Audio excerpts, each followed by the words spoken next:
Au Soudan, le dépouillement des votes des élections présidentielles et législatives du 13 avril dernier se poursuit.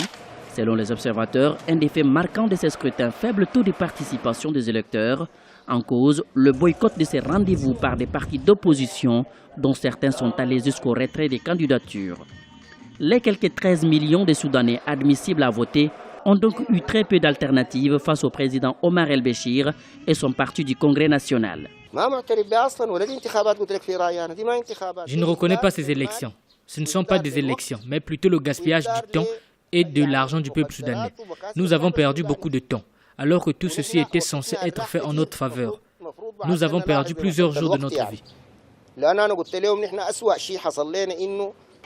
Le président Omar el-Béchir est largement pressenti pour remporter la présidentielle.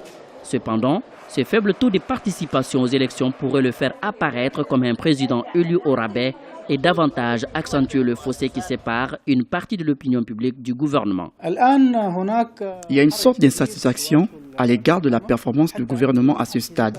Et en même temps, il y a un sentiment général que cette élection ne changera rien et n'apportera rien de nouveau.